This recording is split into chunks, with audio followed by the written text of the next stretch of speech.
ఘోర పరాభవం తప్పదని భావించి ఇలాంటి చేతగాని దద్దమ్మ చర్యలు చేయడము ఎంతవరకు సమంజసమని చెప్పి నేను ప్రభుత్వానికి మనవి చేస్తా ఉన్నా, మరి అడుగుతా ఉన్నా. ఆలోచన చేయండి.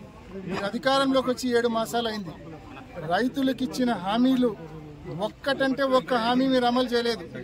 ఇవాళ ఈ సాగునీటి సంఘాల్లో ఓటర్లంతా రైతులే.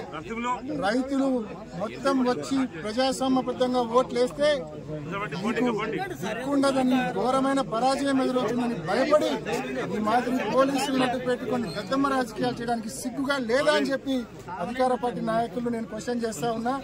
ఏది ఏమైనప్పటికీ అనేక సార్లు ఇప్పటికే జిల్లా అడ్మినిస్ట్రేషన్, కలెక్టర్ గారిని, ఎస్పీ గారిని, ఆర్టీఓ గారిని అందరినీ అడిగాం. మా రైతులకు, మా అభ్యర్థులకు నోటీస్ సర్టిఫికేట్ ఇప్పించమని ఇప్పటికే అనేక సార్లు అడిగాం. మళ్ళా మనవి చేస్తా ఉన్నాం.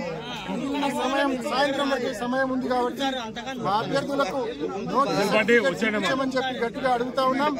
గట్టిగా ఇప్పించి మరి ఎలక్షన్లు సజావుగా ప్రజాస్వామ్యబద్ధంగా జరిగేదానికి ప్రతి ఒక్కరు కూడా చర్య తీసుకోవాలని మరొకసారి జిల్లా అడ్మినిస్ట్రేషన్ నేను కోరుతా ఉన్నా. అలా కాకుండా ఈ మాదిరి అరెస్టులు చేయడము, ఈ మాదిరి పోలీసులను అడ్డం పెట్టుకుని తప్పుడు రాజకీయాలు చేయడము క్షమించరాని తప్పు. నిజంగా అధికార దుర్వినియోగము. ఈ ప్రభుత్వం ఇటువంటి చర్యలకు పాల్పడి ప్రజాస్వామ్యబద్ధంగా జరగాల్సిన ఎన్నికను ఈ మాదిరి న్యూసెన్స్ చేయడము మరి కరెక్ట్ కాదు. ఈ మాదిరి చేసే ఉద్దేశం మీకు గన ఉంటే ఈ కూడా నామినేటెడ్ పదవుల మాదిరి చేసుకుంటే సరిపోయింది.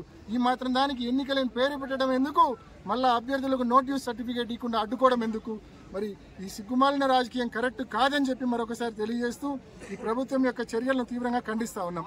ఏ రైతులు కూడా మండల ఆఫీసుకు ఇవాళ ఈ ప్రభుత్వానికి సంబంధించిన పార్టీ నాయకులు ఏ ఒక్కరైతే కూడా మండల ఆఫీసుకు కానీ పూర్తిగా మండల ఆఫీసులను, ఎంఆర్ఓను, బీఆర్ఓలను, పోలీసులను అంతా కంట్రోల్లో పెట్టుకొని చేతకాని రాజకీయం, దద్దమ్మ రాజకీయం చేస్తూ ఉంది ఈ ప్రభుత్వం. నిజంగా మీకు చేతనైతే, నిజంగా మీకు ఎన్నిక చేసే ఉద్దేశం ఉంటే మా టీసీ మెంబర్ అభ్యర్థులందరికీ కూడా నోటీస్ సర్టిఫికేట్ ఇప్పించి ప్రజాస్వామ్యబద్ధంగా ఎన్నిక జరిగేదానికి సహకరించమని చెప్పి ఈ అధికార పార్టీ నాయకులను, ప్రభుత్వాన్ని మేము డిమాండ్ చేస్తా ఉన్నాం.